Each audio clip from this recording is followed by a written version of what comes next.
Apa sih kalau saya pikir-pikir ya ditakutkan dari seorang Amin Rais, muda juga enggak, punya masa berlimpah-limpah juga enggak, baru toh akan mendirikan partai.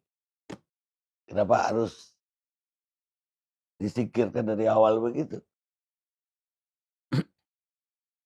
Ini saya terpaksa menceritakan sampai yang pribadi pun itu diguncang. Ya. Jadi 2 tahun yang lalu Hanafi waktu itu ketua fraksi PAN di DPR, dia di Komisi 1, ya, itu pulang dari Jogja jam 11 malam, dia telepon ke istrinya. Dia nyebut bunda, istrinya bunda, bunda. Sepertinya saya dikuntit 2 mobil sejak dari Semarang itu. Terus ya hati-hati mas, hati-hati gitu. Ya. Nah terus sampai di Cikampek, memang sudah ada 2 truk besar gitu. Truk kira-kira ada berapa puluh meter sisanya gitu. Kan Hanafi masuk ini kemudian dia gitu. Tabrak. Sehingga mobil Hanafi itu pecah terpotong dari 2. Dia naik Alphard. Ya. Ferdian yang kondisinya sudah membaik tak membantah saat kejadian mobil yang dikemudikannya tengah melaju dalam kecepatan tinggi. Tetapi Ferdian mengaku tidak mengantuk. Ia hanya kaget ada kendaraan yang menyalip di lajur kanan dan dirinya tidak sempat menghindar. Kita ini dengan kecepatan tinggi, jadi ada kendaraan yang mengambil lajur kanan untuk menyalip depannya, kita nggak sempat menghindar. Polisi yang langsung menangani kecelakaan ini menyatakan, kecelakaan bermula ketika mobil Alphard yang ditumpangi Hanafi Rais tertabrak kendaraan yang ada di belakangnya. Mobil kemudian terpental dan menabrak kendaraan yang ada di depannya. 2 kendaraan lain yang terlibat dalam kecelakaan itu melarikan diri. Toyota Alphard warna putih dengan nopol Bandung 1612 Medan Willis Victor yang dikendarai oleh saudara Ferdian tertabrak oleh kendaraan yang arah belakang. Kemudian Alphard tersebut terpental dan menabrak lagi kendaraan berat yang ada di depannya. Kedua kendaraan tersebut melarikan diri, tidak diketahui identitasnya. Akibat kecelakaan itu, Hanafi Rais mengalami luka serius dan harus dirujuk ke Rumah Sakit Premier Bintaro Tangerang Selatan setelah sebelumnya dirawat di RS Siloam Purwakarta. Kebetulan dia tidak pakai seatbelt, kemudian ya seperti ya ada musibah besar. Sampai di berapa bulan di rumah sakit,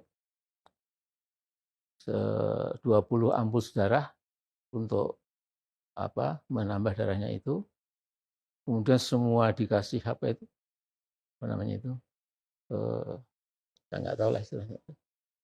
Sampai sekarang pun ini tulang belakangnya ini saya kira sudah terlambat juga ya.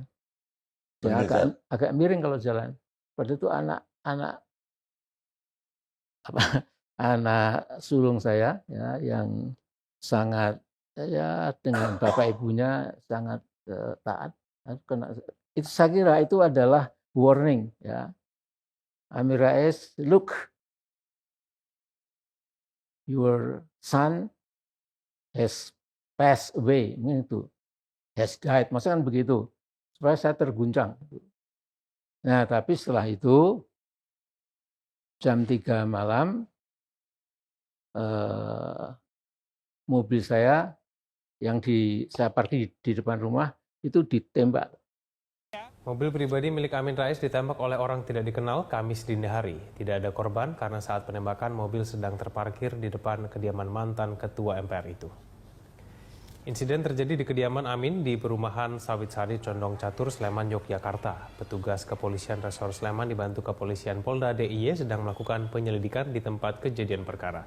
Dari hasil olah TKP, polisi berhasil mengamankan sebuah proyektil yang digunakan untuk menembak mobil milik Amin Rais.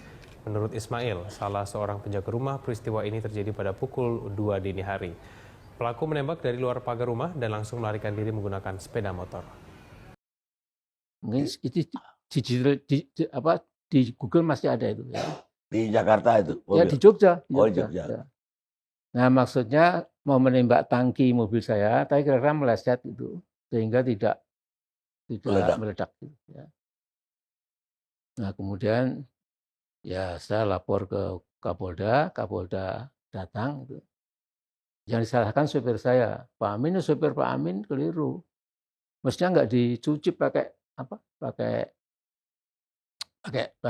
air gitu. Ya sekarang kita sudah nggak bisa melacak lagi. Gitu. Nah, kemudian the case is closed gitu, kira-kira begitu.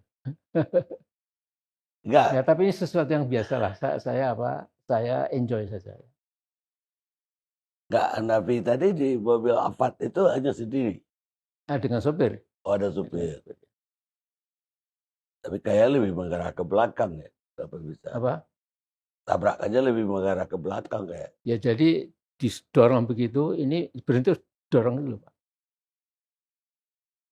Nah kemudian alasan polisi tidak bisa melacak karena sepanjang 1 kilometer kebetulan CCTV-nya memang sedang diperbaiki.